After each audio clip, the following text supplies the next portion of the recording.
What's up guys and welcome back to Anime King 2.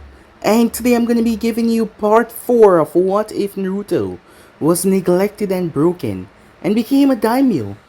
Remember to get this one to 100 like as usual. Share this to all of your friends in your social media platform. And also guys, don't forget to go ahead and check out the other what ifs over in the other channels. Yes, I need the 4 of them, which I post what if on every single day for you guys to enjoy. All the links will be down in the description, so go ahead, check them out and yeah, enjoy.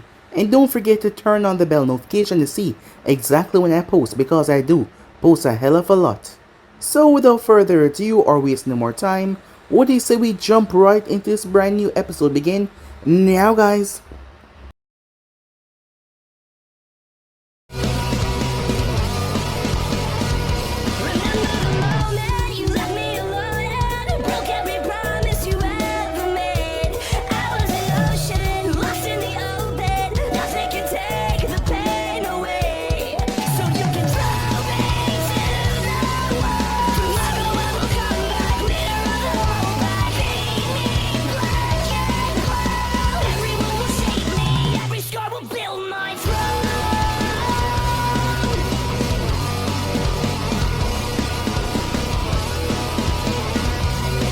The last part that we left off. Of all the times that Hiruzen and Sarutobi should have shown up, today was the worst day. The Deku clone that was currently taking Naruto's place was currently being, well, talked to by the Hokage. As the Deku clone knew his master and the knowledge very well, so he was able to mimic Naruto perfectly. Naruto did not have any more love for the third Hokage after everything that happened. Hiruzen had failed, and he knew that deep within himself as well. He failed tremendously. He had a chance to help Naruto, he had a chance to build their bond, but with so much things going on in the village, he put it aside. Yes, he put Naruto aside. Despite the promise that he made, he put him aside. Something that he regretted to this day, as the child no longer called him Gigi. The once respect that he might have for him was gone. As he tried to get Naruto outside, he tried to offer him anything that he could, but Naruto denied every time he asked. So he decided to went for a more forceful route, as he brought Naruto to get a new wheelchair. He also brought him towards the Forest of Death exams, taking a different route so they wouldn't have to go through the Forest of Death. He brought him there so he could see the other competitors, as Naruto really was not interested in all of this. He simply watched. And he also knew things that Hiruzen didn't know that he knew. He knew about the Kyuubi and he also knew about his father. As Naruto simply made a proclamation, and Hiruzen cemented that by not lying completely. But he said that he couldn't talk about anything here after all. The walls have ears. As Naruto simply went quiet. The matches down below were rather boring until Naruto decided to make a move with the clone dead in one of the matches, and that was between Hinata and Neji. The clone had fired off a rope and grabbed him around the neck, pulling him back, stopping Neji before the others could. While that was going on, Danzo had sent some root agents towards the land of Wave. We then have a skip as the root agents arrived, but they could not get past the seal, as Naruto was busy having the meeting with the other heads of their villages.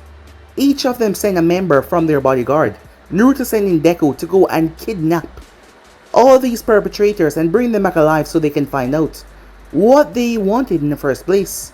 As a threat, the land of Wave was now a threat to all of them because they were allies. While that was going on, the Deku clone and Konoha was drawing, as two people were watching him.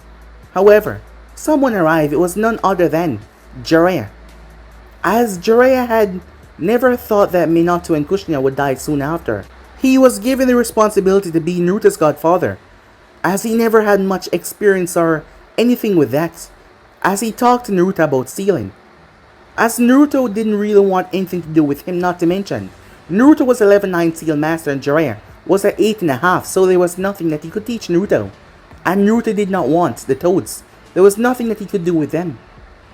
Jiraiya simply felt useless as he gave up. He told Naruto that it was too high go watching him, but Naruto already knew that, as the both of them were deposited right in front of Naruto by the Deku clone. Neither Neji or Hinata knew what happened. Neji was rather angry about what happened with Naruto sending that thing to wrap around his neck, as Naruto taunted him until the boy gave up, saying that he would never amount to anything. He wouldn't waste his time on a cripple like him. As Naruto started to talk to Hinata, the real Naruto had something that he wanted to do with her, but in order to do that she had to become stronger, so he asked her if she wanted to become stronger and she agreed. When the time came for him to train her, she was still frigid and holding back. However, when he told her that he would stop because she was simply wasting his time, she started to focus and show what she was truly meant for. The girl was a lot powerful than she thought, but because of her hesitant and her shyness, she thought of herself as weak, which made her weak in return. Back at the Land of Wave, 3 of the perpetrators had been captured, the others had killed themselves with cyanide pills in their mouth. As Naruto noticed a seal on their tongue, as one of the other leaders asked if he could unravel it so they could find out what these men wanted, as Naruto realized it was a bomb placed in each of them, a bomb that would have leveled quarter of Land of Wave. These people wanted to commit mass genocide. Whoever sent them was now an enemy of Naruto, and he will not let that stand. So yeah guys, basically let's play it off. You guys can switch across the blade of yourself, and what do you say we jump right into this brand new episode. Let's begin now guys. We begin this episode at Land of Wave. All the village leaders watch as Naruto blurs through hand sign. Hidden art, Fuinjutsu, first universal whirlpool, seal breaker. The air around the ninja seal ripple as the seal on his tongue melted into ink, and the one on his neck shimmer away. Third seal is down, said Naruto. Wonderful. Absolutely marvelous, Kitsuen said. He was shocked at the display of Fuinjutsu. Now, who wants to interrogate him? I propose that Kao interrogates him. He is well versed in interrogation techniques, Yumi spoke up, as she was talking about her second bodyguard, the one that had not been sent out to get the intruders. She looked at her comrades for any objections. When she heard none, she motioned for the hidden chill shinobi to step forward. How are we gonna wake him up? Rinsuke asked. He was still in shock to how easy the boy had break the seals. As Naruto stepped forward and simply whacked the man across the face. He's all yours, he said. The hidden chill shinobi stepped forward. The ninja that was on the bed had no restraints on, but because of the seals, he could not get up. Kao looked down towards the prisoner, who was still trying to get up, but there was no restraints that he could see, as he was confused himself. What's your name? The interrogator went straight to the point. I'd rather die than tell you anything, the person said, with a snarl. He bit down on his tongue. However, nothing was there. My seals, they have been removed, so that you can speak with your own free will. I shall ask once again, what is your name? Kao asked. The ninja that was lying on the bed. Memories that was suppressed over time started to fill his mind. How he had been taken from the orphanage. How he had been forced to kill his emotions. How he had been forced to kill people that he didn't want to kill. He clenched his eyes shut as he tried to find the loyalty that he had for his master that sent him here. However, there was none. With all the seals gone, he had none left. None whatsoever. At that moment, he started to question whether he wanted to be loyal to someone that made him do things that he didn't want to do.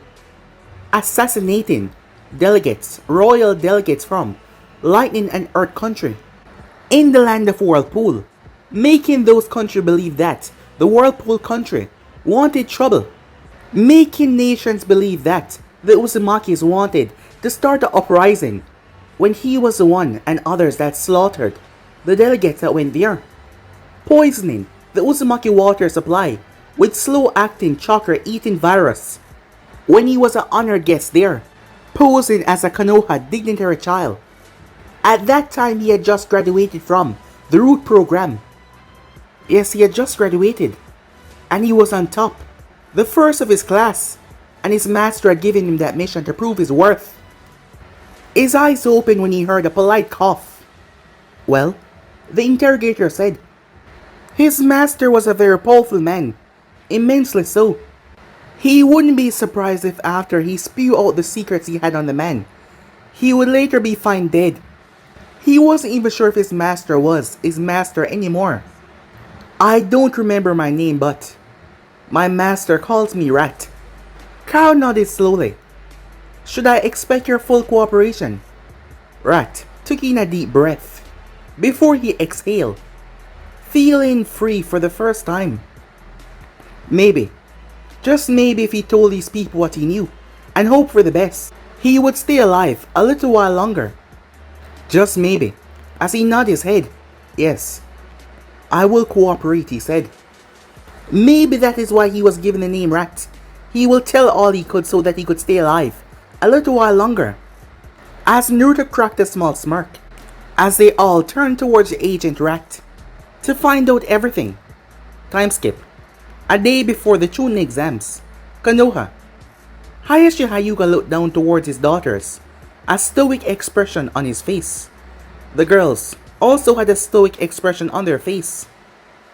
I want you two to spar. Neither of them broke composure. He looked down toward his eldest daughter Hinata as he glared down at her. He expected to see a sign of cowardice coming from her. However, to his shock, she did not flinch, she did not cower. But he still couldn't help but degrade her. As much of a lost cause you are, Hinata, do not make a total fool of yourself. Since Hinata was now on a team, he could only train his daughters once or 3 times a month. And beginning from a month ago, his eldest daughter had become more secretive than normal. She woke up 3 in the morning as reported by her caretaker and stalked out of the Hyuga compound with astonishing stealth, bypassing the tuning guards with years of experience. He was told that she would not be seen or heard of again until her team meeting later down in the day. He charged Keo, her caretaker, to watch. However, some strange things happened, like the last time when she went into a weaponsmith shop. Keo was hit with a sense of vertigo, with children moving all around him in different directions. Another time a cart of watermelon fell on top of him, appearing out of nowhere. Hayashi started to doubt Keo abilities, so he sent out another branch member. And the same result came. All the while Hinata sneaked back in at 8 p.m. She was dead tired and always irritable. There was an incident when Keo had woke Hinata up. The girl had woke up rather cranky, and he had to lay Keo off for a week as he sustained great injury to his private area. The worst part of it is, she did not use the gentle fist strikes. A simple kick to the crotch and he was out of commission. As he glanced over towards Hanabi, who was looking at her sister with shock on her face. He was extremely partial towards Hanabi. She had never been reprimanded or punished by him since the day that she was born, and he had to admit she was she was spoiled, not a bit, she was spoiled. Hanabi then glared at her sister, who was calm as ever. Get into your stances. As both girls shifted back, as they took their stances, they dropped into the gentle fist stance. Alright, begin. Byakugan, both girls said as they activated their eyes. Hanabi frowned a bit when her white eyes did not see any tremor or the increase of her sister's heartbeat as usual. She was confused by this. But despite that, she moved forward with a chakra strike to hit Hinata in her stomach.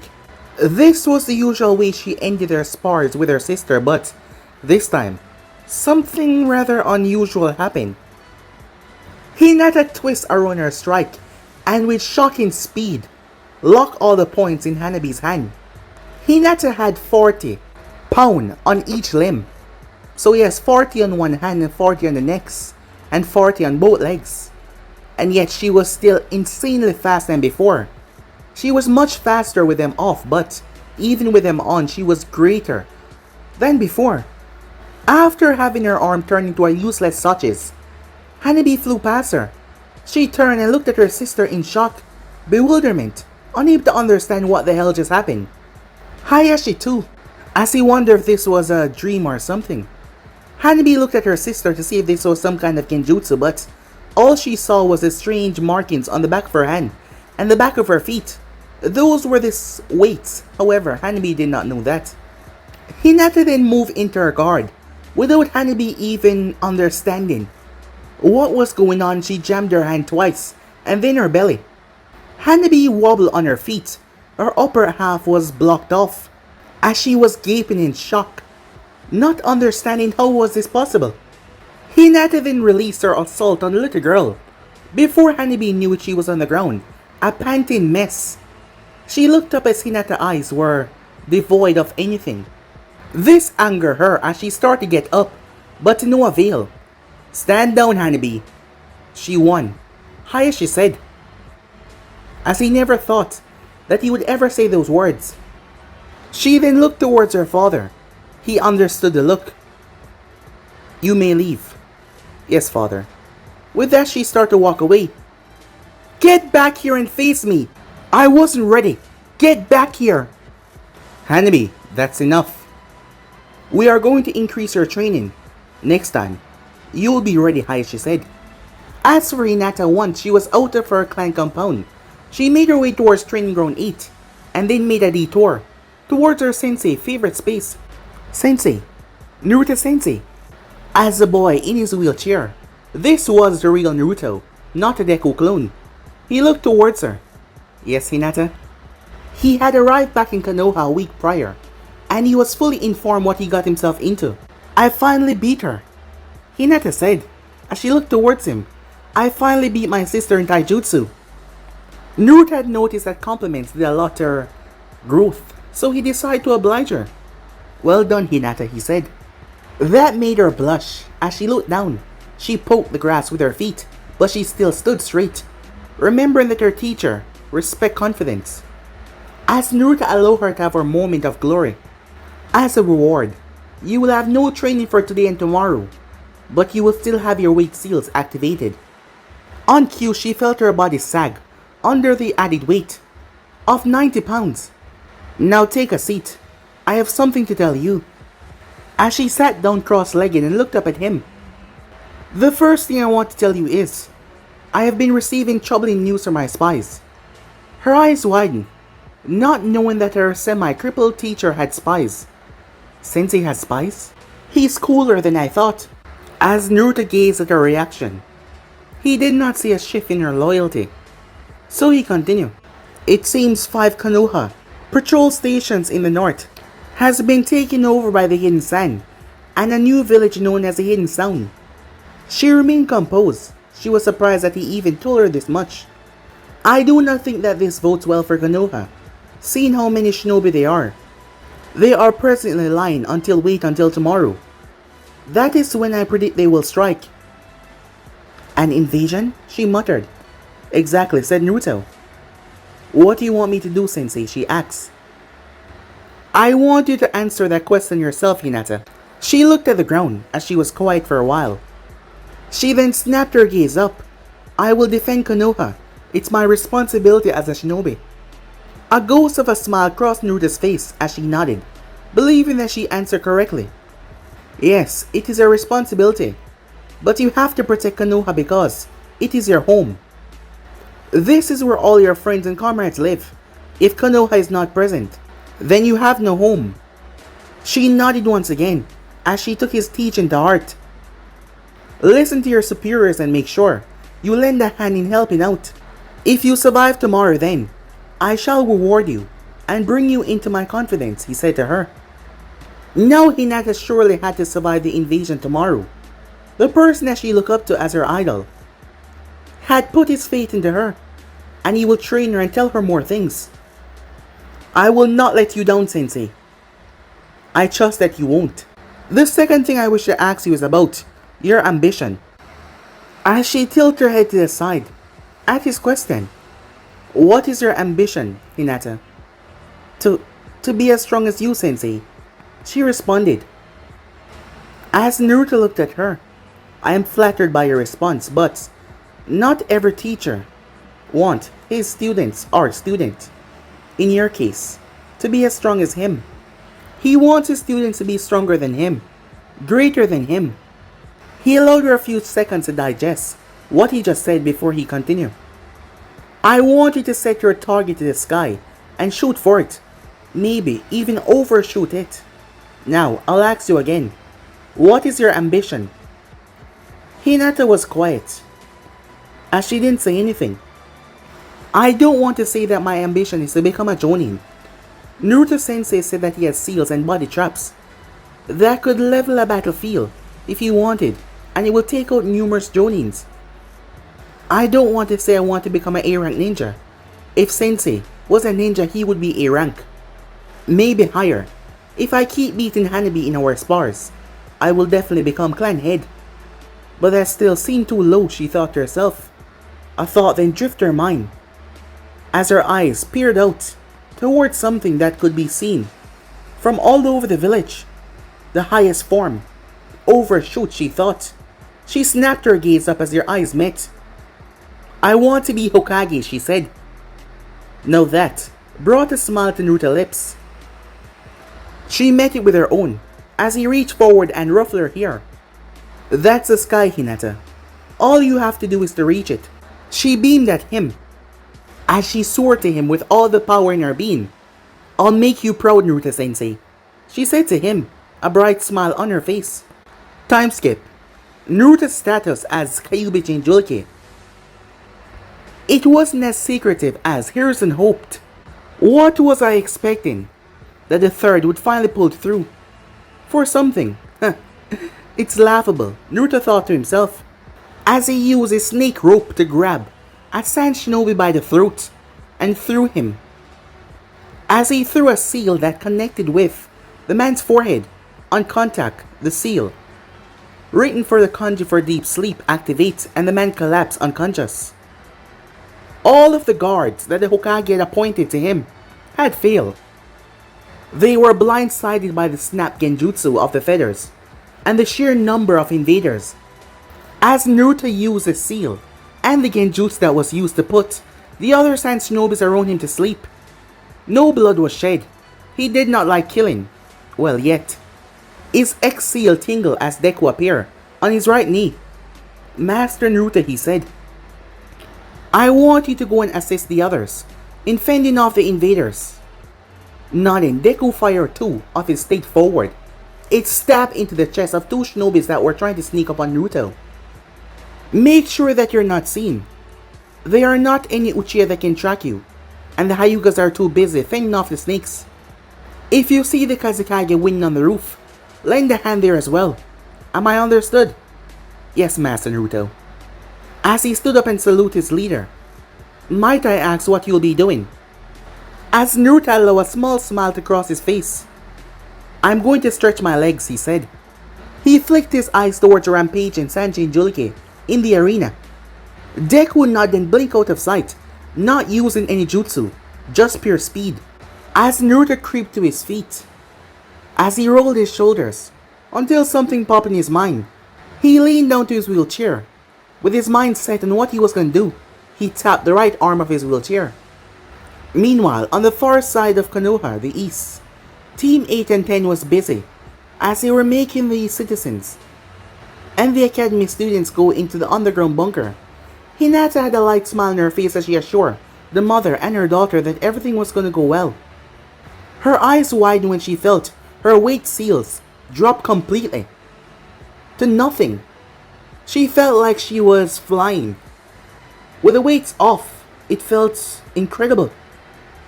Naruto-sensei must have dropped them. I feel so lighter, she thought to herself. Hinata, are you okay? Kiba asked, as he saw several expressions on her face. She turned to him and grinned widely, doing so for the first time in more than a week as she laughed. I am more than okay, Kiba. I feel great. Hinata, Shino said, as she lifted her arms like she was flapping like a bird, as she started to do a weird, equivalent of the Toad dance. He was at least glad that the civilians and academy students were inside, so they would not see her making a fool of herself. What has gotten into you? I feel so free, Shino, she said, as she backflipped before she twirled. Snap out of it, Hinata. This is not the time to play around, Kiba said. Just then an explosion went off. I don't know about you two, but I'm gonna fight. You with me, Akamaru? The dog barked. Shino looked towards Hinata. There was no nerves on her face. Not in the slightest. His bugs assured him that this was a real Hinata, but she was just so different. As he looked towards her, you don't have to. Before he could say come, she blurred out of sight. Where did she go? Kiba yelled in shock. My hive said that she went that way. To the center of the village. Shino started to run after her, using his hive to track her, as Kiba sped up after them. As they got to the center, heavens, Shino said, as numerous bodies were incapacitated. They had deep grooves on their chests, carving out their heart. Some of them were punched clean through.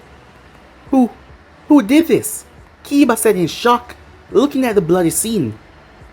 Shino raised a finger as he pointed. As Kiba looked towards it, their eyesight focusing on Hinata. Hinata was in a speeding frenzy, leaving those that she passed at that door. As she blindsided them, she thrust her hand out and mistakenly punched right through Kunoichi's chest. She was not disturbed by the bloodshed because she had killed someone before. When she was training with her sensei, someone tried to kidnap her. He had appeared behind her out of nowhere. She acted before she could think, her training kicking into, active, as she had drive her fingers right into his chest. As blood coated her hands and the light left his eyes, she had tried to keep her composure after that, to show that he did not get to her. She did not even notice that the dead body had melted into water. Hinata saw kunais coming towards her. She moved and grabbed a sound ninja as she twirled, allowing the things to tear right into him. She flipped over him as she landed as she glared up towards the other sound ninjas. Looky here, boys. We got a rebellious teen on our hands. You should have hidden. Maybe our master will use your eyes. He wore the standard clothing for a chunin, and he had no facial features that was distinguished between the others. You want my eyes? Hinata said as she settled into a gentle-faced stance. Come and get them. Gladly, he said. Get her! As he and his squad moved in. As he was the first one to reach her, he tried to grab her, but she slammed her palm into his shoulder, stunning him, before she delivered a brutal snap to his jaw, making his head snap upwards. She then dropped her hands into his chest. His whole body seemed to cave in as he collapsed backwards. Oops, she said in an innocent way. Who's next? The rest of them hesitated. She had just taken down a chunin in 5 seconds. As they slipped out their kunais, all of them, we have the number advantage. They moved forward. Hinata snorted at how slow they were going as she moved in. She poked one of them in the ribs.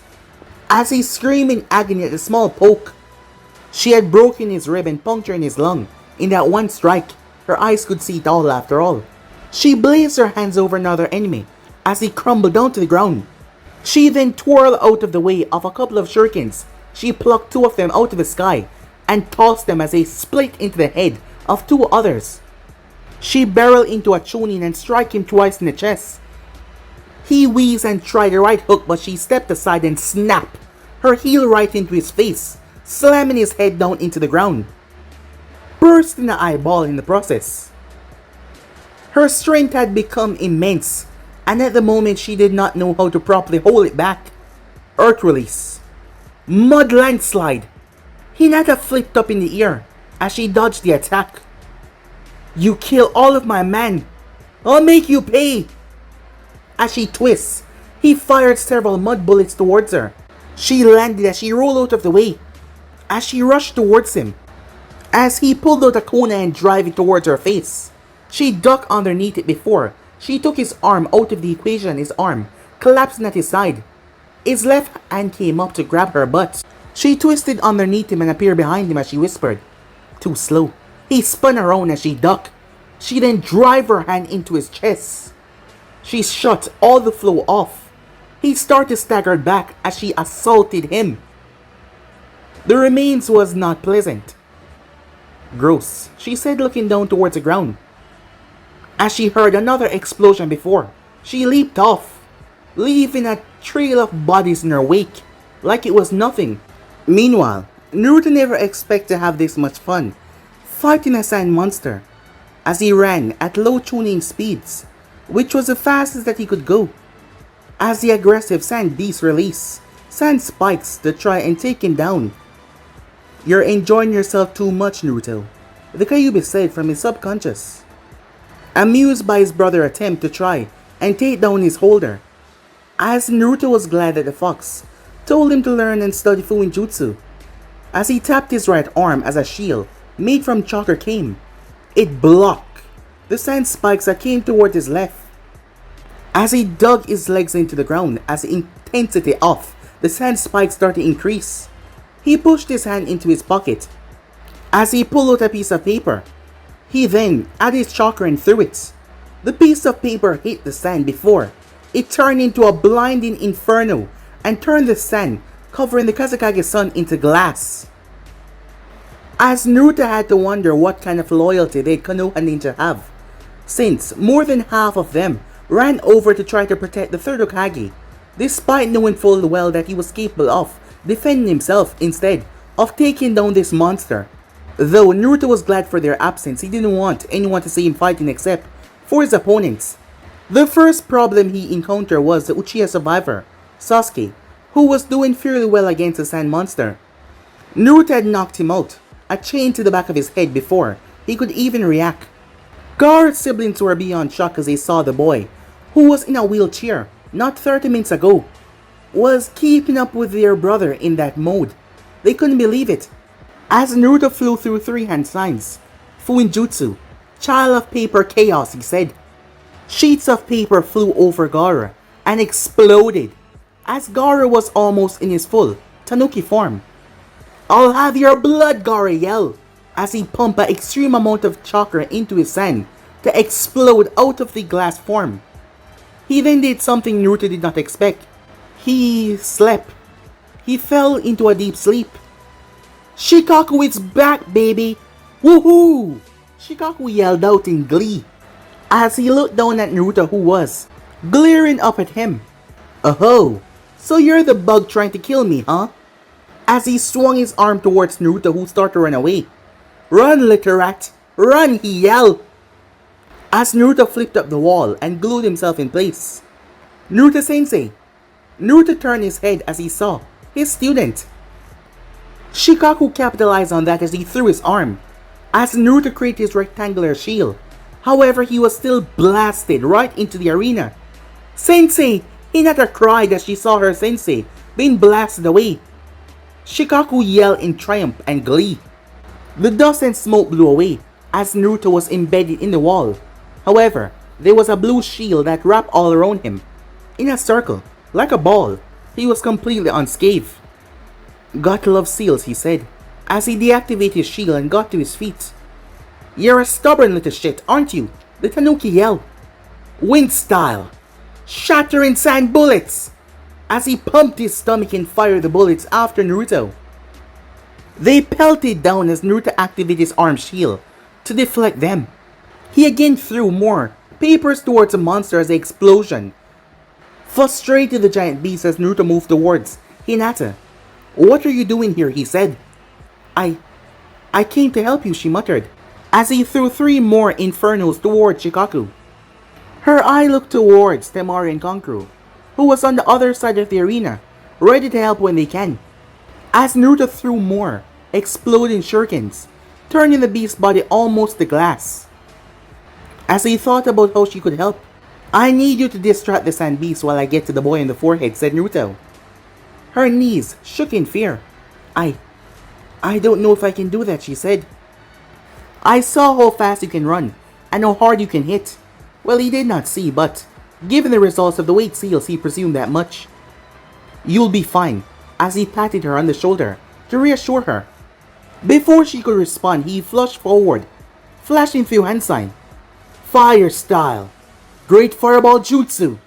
Shikaku's arm that was coming down quickly turned to glass as Hinata snapped right into a battle state as she rushed towards the sand monster. Her jutsu followed her teacher as she exhaled from her mouth. "Wind style! Great wind breakthrough!" The wind came out of her mouth in a straight arc, tearing off Shikaku's other arm. Naruto introduced her to ninjutsu a week ago, putting the fact in her head that her taijutsu would not alone help her to be a ninja. Her affinity was water, but she was comfortable with Fuinjutsu. She only knew one jutsu though. Naruto had promised to teach her more wind and water jutsu. As she made the beasts almost forget about Naruto as both of them did. The technique, fire style, wind style. The two collaboration techniques turned into a gigantic inferno. As Shikaku's chest started to turn into glass and crack, as Naruto was on his arm before, whack! Naruto slapped the living shit out of Gaara. His eyes snapped open instantaneously. He slapped him, Temari muttered, her knees feeling weak. Kankuro could only nod dumbly. Shikaku's body crumbled away as Naruto grabbed Gaara's arm and leaped away, saving him from the shards that would have pierced through him. He dropped him by a wall as he slumped down for a breather. As Hinata knelt down beside him and asked the non-verbal question, as he answered, "I'm fine, just a bit tired," he said, waving off her concerns. As Gaara tried to slink away, Naruto's shield appeared as he placed it at Gaara's throat. The pointed tip of it. Who are you?" Gaara said. He sounded tired and fearful. "You may call me Naruto," Naruto said, ignoring Gaara's siblings. "Not a step closer," he said without looking at them. "Or you will lose a brother." The both of them held up their hands to show that they weren't going to try anything. "I can see those rings, Puppet Master. Don't even think about it," said Naruto. As he pressed his shield closer to Gaara's neck, a thin line appearing, showing them that the shield was incredibly sharp. Temari gave Kankuro a glare as the both of them took a step back to show that they were no threat. "Now, give me one reason to not kill all of you, right here and right now," Naruto said, as Hinata stood behind him protectively. As she gave them an icy glare, when the both of them fumbled for words and could not answer, he shrugged nonchalantly. "I thought so," as he raised his hand a bit. Before he could plunge it through Gaara's neck, Kankuro yelled, "Wait!" As Naruto raised an eyebrow, We have information. Just let's not do anything rash." As Naruto cocked his head to the side, "What kind of information?" he said. "The reasons that we're invading kind of information." He ignored his sister as she looked at him. As Naruto nodded for him to continue, "Orochimaru, one of the Sanins, somehow convinced our father the Kazekage that Konoha was the enemy. And by invading here we will expand the sand and make it wealthier. He didn't want to list the reason." "That's enough for me," said Naruto, as he pulled the shield away. As he looked at Gaara, "Your brother and sister care for you, San Shinobi, releasing confidentiality information so they can keep you alive. Now, that's love," said Naruto. He then turned to go away. "How are you so strong?" Gaara asked. As Naruto paused, "You're a cripple." "How are you so strong?" Gaara asked once again, not understanding how he was bested. "I am strong because I have something to live for." As Naruto was referring to Wave Country, unknowingly to them, depending on him inside and out. Hinata included as well. The seal on his belly tingled as he looked upwards. As he saw the fight still going on above, he waved for Hinata to go and secure the borders. "Next time, San Shinobi, use your strength before you use another." "That's what I did," said Naruto. As he ran out of the arena, the meaning of what he said dawned on them. He has a tail beast." Kankuro muttered. "And he doesn't use it," said Temari. Gaara was left in a stage of deep thought. As his brother and sister gave him a hand, they started to leave. Temari, Kankuro, "I'm sorry," he said. Those words surprised both of them as they carried him off. As Naruto was right, he saw his siblings truly loved him. Flashback to earlier, as Deku had left off leaving Naruto. The Dark One had made his way up towards the roof as he saw the Zone 4 and the ceiling barrier as well. He poked it. He pulled his hand back as it disintegrated in his hand. His hand reformed immediately after. He wasn't the only one trying to gain entry inside though. The Envoy guards were trying to get inside as well. The third was locked inside the seal, with Orochimaru of the Sannin. At the moment, Orochimaru was making a long monologue on how Hiruzen made a mistake not appointing him as a Hokage, and how he was going to destroy it because he couldn't have it for himself. Deku merely rolled his eyes as he went through the limited knowledge that he knew about sealing. Unfortunately, he couldn't counter a 4-pointer seal. He couldn't think of a way to counter one. It was much stronger than a simple pointer barrier seal. He cast a powerful illusion over himself, making himself look like one of the Envus as he walked towards the barrier, right at one of the points. As he pointed his hand back as he created a stone stake, he then fired it directly towards Drobo's feet, throwing the connection off, allowing Deku to slip inside much faster than any of the other ninjas. Another one of your toys, Orochimaru. Hiruzen snarled as he turned towards the mysterious Deku. Orochimaru paused as he looked towards the thing. Who are you? I am here to assist you, Lord Third, Deku said calmly. Deku then slammed into Orochimaru.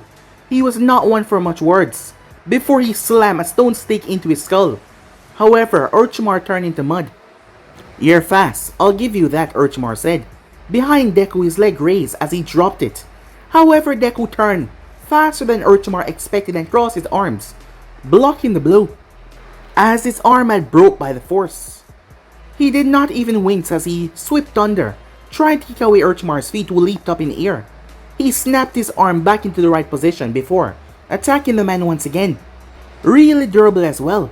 Are you sure you don't want to join my ranks? There is always a place for someone of your skills, Orochimaru said. Deku did not respond as he held his arms up and started to fire at him. Orochimaru regurgitated his grass cutter blade as he started to hack away at the wooden missiles coming towards him. His head then caved in as the third Hokage's staff smashed into his skull.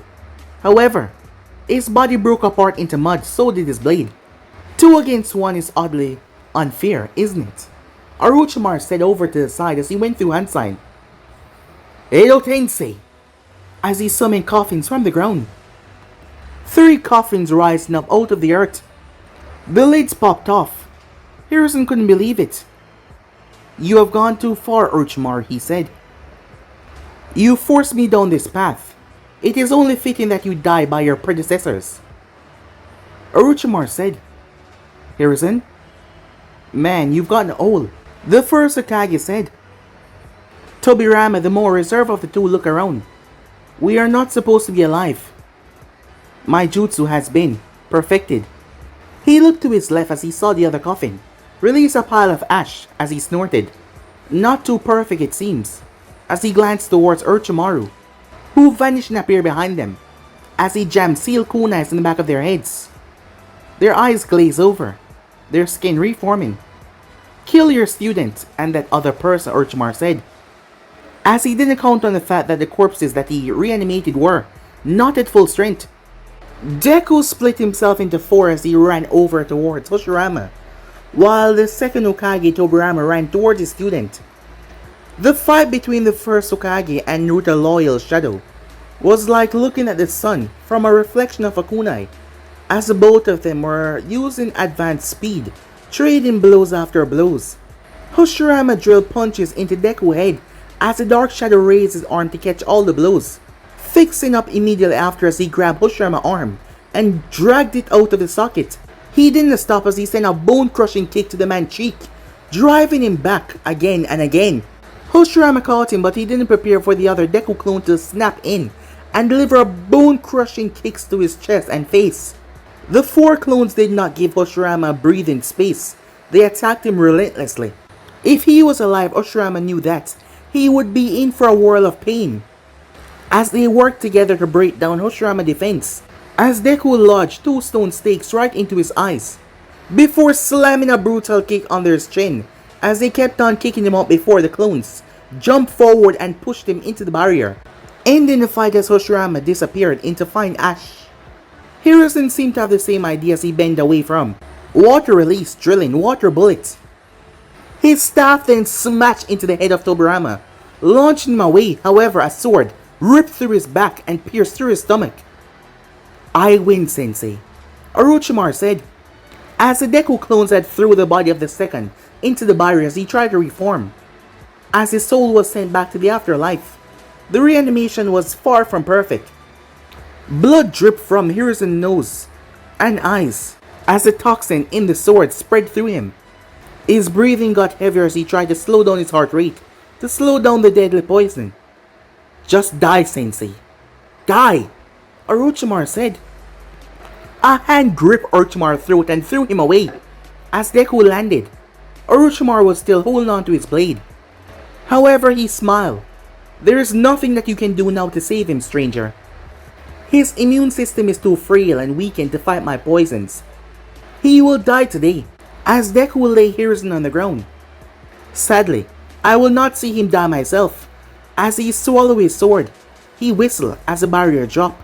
When you are ready to join me, all you have to do is to call, he said. As he quickly flickered away, the sound for doing so as well, escaping away from the Anvus. Time skip. Naruto was in the middle of training Hinata how to control her speed and strength when her weight seals were off because she was having problems during the invasion. Her strength was, well, it got monstrous after all the training, and she didn't know how to control it. That is when Jiraiya arrived in the clearing. The Toad Sage looked towards Hinata, who was going through the kata for the gentle fist, extremely slow. She was barefooted as she stood on a bed of sharp needles. As he noted that she was not wearing her usual purple jacket, she was wearing a black tight shirt and purple pants. He wasn't aware that she had tightly wrapped bindings under her shirt to make sure that her breast did not throw off her center of gravity.